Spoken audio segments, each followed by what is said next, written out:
श्री गुरु गोबिंद सिंह जी। वाह प्रगट्यो मर्द अगमड़ा, वरियाम अकेला, वाह वाह गोविंद आपे गुरचेला। भूमिका। गुरु गोबिंद सिंह जी सिखां दे 10वें गुरु होए हन। आप दा नाम पंजाब दे इतिहास विच सुनहरी अखरां विच लिखिया गया है ते लिखिया जांदा रहेगा। आप एक महान कवि, बहादुर जरनैल, सूझवान आगू ते दुखियां दे दर्दी मन्ने गए हन। जन्म ਅਤੇ माता पिता।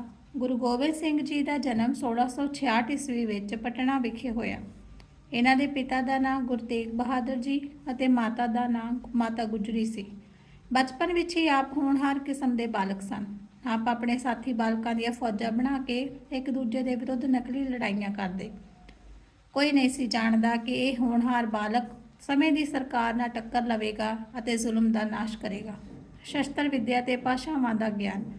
1672 ਈਸਵੀ ਵਿੱਚ ਆਪ ਆਪਣੇ ਮਾਤਾ ਪਿਤਾ ਨਾਲ ਪਟਨਾ ਛੱਡ ਕੇ ਪੰਜਾਬ ਵਿਖੇ ਅਨੰਦਪੁਰ ਸਾਹਿਬ ਆ ਗਏ। ਇੱਥੇ ਰਹਿ ਕੇ ਪਿਤਾ ਨੇ ਆਪ ਨੂੰ ਧਾਰਮਿਕ ਵਿੱਦਿਆ ਦੇ ਨਾਲ ਨਾਲ ਸ਼ਸਤਰ ਵਿੱਦਿਆ ਵੀ ਦਿੱਤੀ। ਬਚਪਨ ਵਿੱਚ ਹੀ ਆਪ ਨੇ ਪੰਜਾਬੀ, ਫਾਰਸੀ, ਹਿੰਦੀ, ਸੰਸਕ੍ਰਿਤ ਅਤੇ ਬ੍ਰਿਜ ਭਾਸ਼ਾਵਾਂ ਵਿੱਚ ਨਿਪੁੰਨਤਾ ਹਾਸਲ ਕਰ ਲਈ। ਪਿਤਾ ਦੀ ਸ਼ਹੀਦੀ। ਜਦੋਂ ਆਪ 9 ਸਾਲਾਂ ਦੇ ਸਨ ਤਾਂ ਇੱਕ ਦਿਨ ਕੁਝ ਕਸ਼ਮੀਰੀ ਪੰਡਤ ਆਪ ਦੇ ਪਿਤਾ ਪਾਸ ਆਏ ਤੇ ਫਰਿਆਦ ਕੀਤੀ कि औरंगजेब उन्होंने बहुत जुल्म कर रहा है, उन्होंने जबरदस्ती मुसलमान बनाया जा रहा है।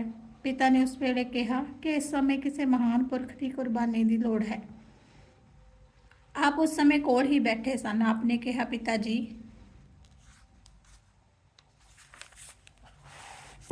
इस समय आप नालों वड्डा महापुरुष कौन हो सकता है।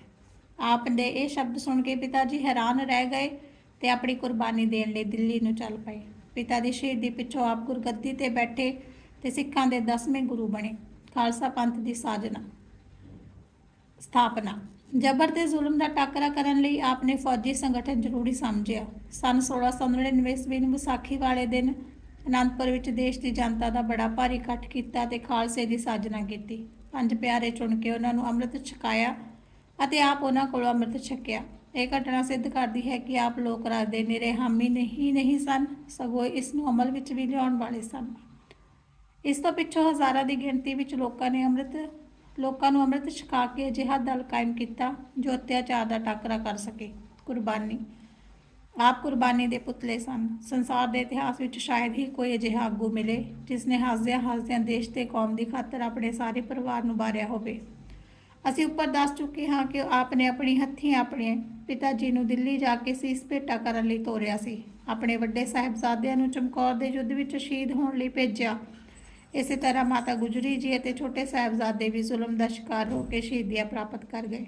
ਆਪਣਾ ਸਭ ਕੁਝ ਵਾਰ ਕੇ ਆਪ ਸੁਪਨੇ ਵਿੱਚ ਵੀ ਨਿਰਾਸ਼ ਨਾ ਹੋਏ, ਸਗੋਂ ਜ਼ੁਲਮ ਦਾ ਟਾਕਰਾ ਆਸ਼ਾਵਾਦੀ ਹੋ ਕੇ ਕਰਦੇ ਰਹੇ। ਫੌਜੀ ਜਰਨੈਲ ਹੋਣ ਦੇ ਨਾਲ ਆਪ ਉੱਚ ਕੋਟੀ ਦੇ ਕਵੀ ਵੀ ਸਨ। ਪੰਜਾਬੀ, ਬ੍ਰਿਜ ਭਾਸ਼ਾ, ਹਿੰਦੀ ਤੇ ਫਾਰਸੀ ਵਿੱਚ ਆਪ ਦੇ ਉੱਤਮ ਰਚਨਾਵਾਂ ਮਿਲਦੀਆਂ ਹਨ। ਚੰਡੀ ਦੀ ਵਾਰ, ਚੰਡੀ ਚਰਿੱਤਰ, ਬਚਿੱਤਰ ਨਾਟਕ ਅਤੇ ਜ਼ਫਰਨਾਮਾ ਆਪ ਦੀਆਂ ਪ੍ਰਸਿੱਧ ਰਚਨਾਵਾਂ ਹਨ। ਇਸ ਤੋਂ ਬਿਨਾਂ ਆਪਣੇ ਅਨੰਦਪੁਰ ਸਾਹਿਬ ਵਿੱਚ ਵਿਦਵਾਨਾਂ ਤੇ ਕਵੀਆਂ ਨੂੰ ਇਕੱਠਾ ਕਰਕੇ ਬਹੁਤ ਸਾਰੀਆਂ ਰਚਨਾਵਾਂ ਦੇ ਉਲਥੇ ਕਰਵਾਏ ਅਤੇ ਕਵੀਆਂ ਦੀ ਸਰਪ੍ਰਸਤੀ ਕੀਤੀ। ਅਫਸੋਸ, ਅਨੰਦਪੁਰ ਸਾਹਿਬ ਛੱਡਣ ਸਮੇਂ ਇਹਨਾਂ ਦੀਆਂ ਬਹੁਤ ਸਾਰੀਆਂ ਮੌਲਿਕ ਰਚਨਾਵਾਂ ਅੱਗ ਤੇ ਪਾਣੀ ਦੀ ਭੇਟ ਹੋ ਗਈਆਂ। ਮਨੁੱਖਤਾ ਦੇ ਪੁਜਾਰੀ ਸਨ। ਹਰ ਫਿਰਕੇ ਦੇ ਸੂਰਬੀਰ ਆਪ ਜੀ ਦੀ ਫੌਜ ਵਿੱਚ ਅਫਸਰ ਸਨ, ਕਿਉਂਕਿ ਆਪ ਜੀ ਦਾ ਵੈਰ ਜ਼ੁਲਮ ਤੇ ਜ਼ਬਰ ਨਾਲ ਸੀ, ਕਿਸੇ ਜਾਤ ਜਾਂ ਧਰਮ ਨਾਲ ਨਹੀਂ ਸੀ।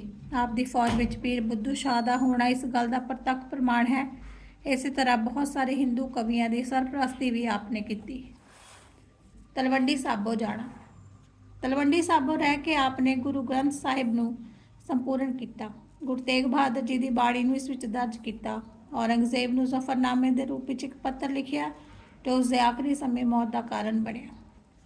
ਜੋਤੀ ਜੋਤ ਸਮਾਉਣਾ। ਆਪਣਾ ਸਭ ਕੁਝ ਕੁਰਬਾਨ ਕਰਨ ਪਿੱਛੋਂ ਆਪ ਦੱਖਣੀ ਭਾਰਤ ਵਿੱਚ ਨੰਦੇੜ ਦੇ ਸਥਾਨ ਉੱਤੇ ਗਏ।